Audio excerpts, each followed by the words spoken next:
आदरणीय फौजदार जी, अब मैं बिना किसी प्रस्तावना के भाई हर्ष ठकारा जी जो पूरी टीम के साथ जोश और खरोश के साथ हमारे बीच में आए, मैं उनको बड़े आदर और सम्मान युवा दलों की धरकर जोरदार तालियां बजा करके हर्ष ठकारा जी को आमंत्रित करता हूं। सम्मान के योग्य सम्मानित बुजुर्ग नौजवान साथी, आवाज सुन रही मात्र शक्तियां, सभी के चरणों में आपके बेटे आपके बच्चे हरियाणा से आए हर्ष ठकारा की हाथ जोड़कर आऊंगा। मेरी आप सबसे एक विनती है, मैं कोई नेता नहीं हूं कि आप लोगों को भाषण दूंगा, मैं आप लोगों की बातें बताऊंगा। प्यार से आप लोगों ने सुन ली है, हाथ जोड़कर विनती है 2 मिनट तक किसी की आवाज नहीं आनी चाहिए। जो मैं बातें बताऊंगा मैं गारंटी देता हूं इतिहास के अंदर आप लोगों को आज तक ना तो किसी ने बताई होगी, ना अपने जीवन में किसी से सुनोगे। भाई साहब थोड़ी ही आवाज कम कर दो, भाई थोड़ी आवाज कम कर दो, धन्यवाद। हिंदुस्तान के अंदर महाभारत का सबको पता होगा। आप सोचते हो महाभारत एक हुई थी, आज मैं आप लोगों को बताऊंगा हिंदुस्तान के अंदर एक नहीं 2 महाभारत हुई थी, 2। अगर आप लोगों को पहले ही चेतावनी भी देता हूं, अगर ऐसे ईमानदार इंसान का जो आपके बीच में बैठा है नैन सिंह फौजदार, अगर ऐसे इंसान का आप लोगों ने साथ नहीं दिया, नोट कर लेना 2023 के बाद तीसरी महाभारत भी होगी। महाभारत बताता हूं कैसे 2 हुई थी। 1398 में एक तैमूर हिंदुस्तान को लूटने के लिए हिंदुस्तान के अंदर आया, जिसने 2 करोड़ आदमियों को मारा था, 2 करोड़ आदमियों को मौत के घाट उतारा था। आप लोगों को बताता हूं हिंदुस्तान के अंदर जब उस तैमूर ने एंट्री करी, जो आज के टाइम सैफ अली खान अपने बेटे का नाम तैमूर रख रहा है, उस तैमूर की बातें कर रहा हूं मैं। वो कितना बड़ा प्यारा था, कितना बड़ा क्रूर था। जब वो हिंदुस्तान की सरजमी पाया 9वें महीने की 24 तारीख 1398 में, हमारे सिख सरदार पंजाब उसको रोकने के लिए तैयार खड़े थे। 2.5 लाख आदमियों की सेना के साथ, हमारे सिख समाज की बहन बेटियों के साथ उस करूर हत्यारे में इकट्ठा करके 1 लाख आदमियों को एक बार इकट्ठा करता था और 1 लाख आदमियों को इकट्ठा करके उनके आदमियों को गज चूड़ी की तरह काटता था और काट के उनकी ऐसी जमीन पे घाल लगा के उनके ऊपर बैठ के आदेश देता था, जितनी भी औरतें जितनी भी बहन बेटियां हैं सबका मेरी आंखों के सामने बलात्कार करो। हमारी माताओं के साथ, हमारी बहन बेटियों के साथ वहां ये क्रूरता करवाता, अपनी आंखों से देखता, पहले बलात्कार करता, उसके बाद उनको दरता के मारता। वो तैमूर पंजाब का विनाश करके हरियाणा की टोहाना में रखता है, टोहाना में भी यही हाल करता है। आप लोगों को बता दो, दिल्ली का नाम सबने सुना होगा। अगर कभी दिल्ली के अंदर जाओ, लोनी बॉर्डर नाम की जगह है, जहां के चारों तरफ हमारे बाहुबली गुज्जर रहते हैं। उस क्षेत्र के अंदर जिस वक्त तैमूर आया, वही काम लाखों आदमियों को इकट्ठा करके उनको काट के मार के उनके ऊपर बैठ के पहले तो चाय पी और फिर शाम के वक्त आदेश दिया, इन सब हिंदुस्तानियों का मेरी आंखों के सामने बलात्कार करो। वही खड़ा हुआ बाप, वही खड़ा हुआ बच्चा अपनी आंखों से ये देखता था मेरी माँ की क्या हालत हो रखी। बचा हुआ तड़पता हुआ सौ वहां ये देखता था तेरे हिंदुस्तान की बहन बेटी के साथ क्या कुकर्म किया जा रहा है। जब उस तैमूर ने सोचा हरिद्वार नाम की जगह है, हरिद्वार को दूषित करूंगा, हरिद्वार में हर की पीढ़ियों का विनाश करूंगा, हिंदुओं का नाश करूंगा, हिंदुस्तान को खत्म करूंगा। जब इस बात का पता लगता है हमारी खाप पंचायत हमारे बुजुर्गों को, हमारे बड़े बुजुर्ग जिनको आजकल जिनकी ताकत हम भूल गए, इनके नीचे मेरठ का हमारा राजा था जिसका नाम था देवपाल। देवपाल ने आदेश दिए खाप पंचायतों को बुलाया जाए, खाप पंचायतों को इकट्ठा किया और देवपाल खड़ा खड़ा करने लग रहा है, एक बहुत बड़ा प्यारा आ रहा है और बहन बेटियों के इज्जत की, हक की, हमारे धर्म की लड़ाई है। उस करूर से हमें हिंदुस्तान को बचाना है। बोलो इसकी जिम्मेदारी कौन लेगा?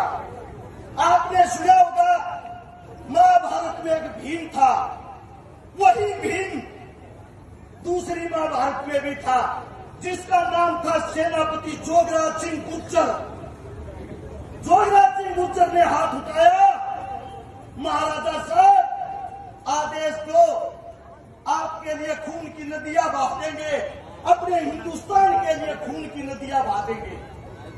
उस जोगराज सिंह गुर्जर को जिम्मेदारी दी, ऐसे ऐसे तैमूर नाम का एक हत्यारा हमारे बीच में आ गया, उसको रोकना है। जोगराज गुर्जर ने कहा जब तक मेरे अंदर जान रहेगी, जब तक मेरे अंदर एक बूंद रक्त रहेगा, मैं मेरी मातृभूमि, मेरी मातृ शक्तियां, मेरे हिंदू धर्म के लिए लड़ता रहूंगा।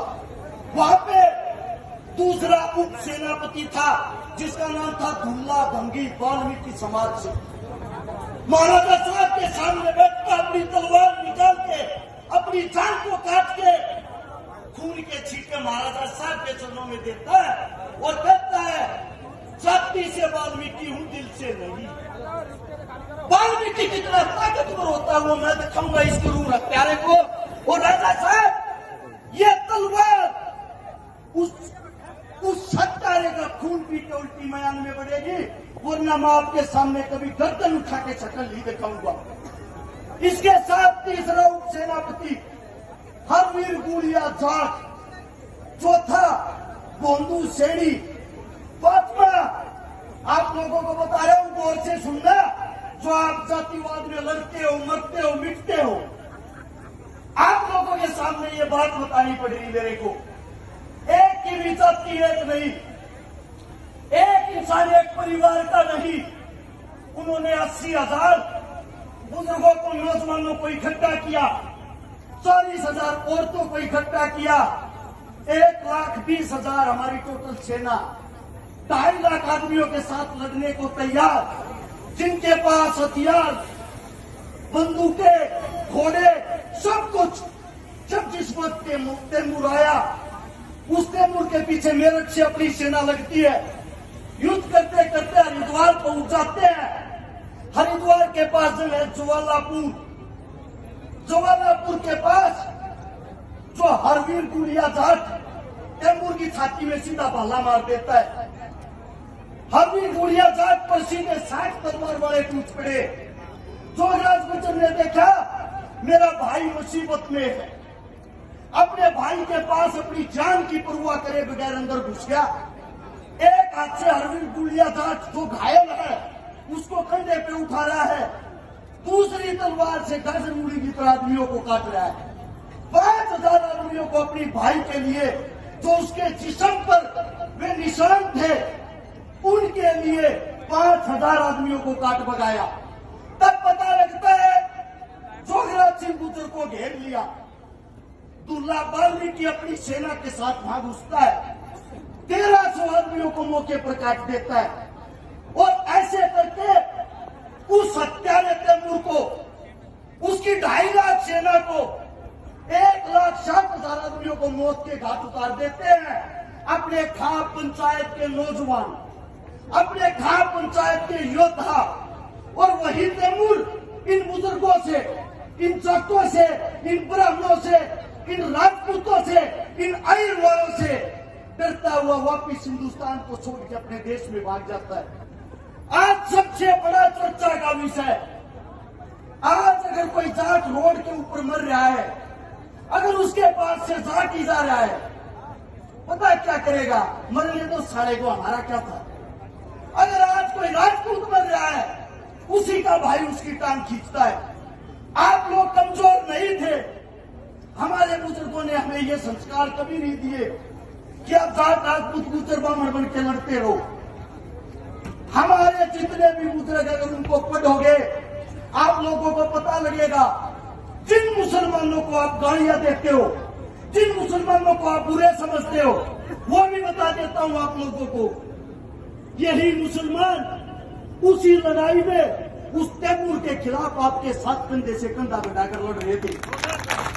अब आप लोगों को मनाया जाता है, आप लोगों को फुसलाया जाता है कि मुगलों आए, मुगलों ने देश का विनाश कर दिया। मैं भी कहता हूं कर दिया, लेकिन मुगल हमारा मुसलमान नहीं था। जो तैमूर आया वो हमारा मुसलमान नहीं था। हमारे मुसलमान ने तो हमारे लिए शहादत दी है, जान दी है।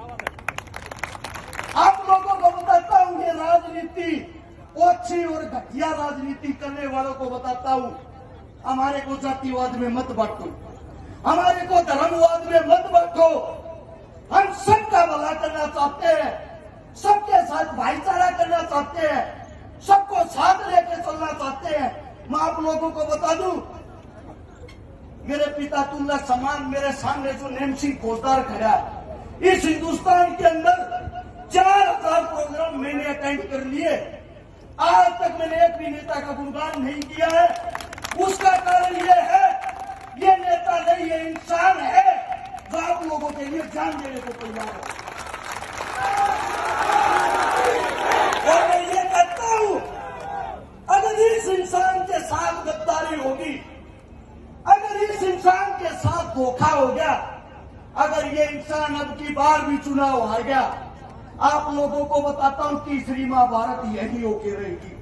क्योंकि ये वही भीम है जो सबके सर पर भारी है।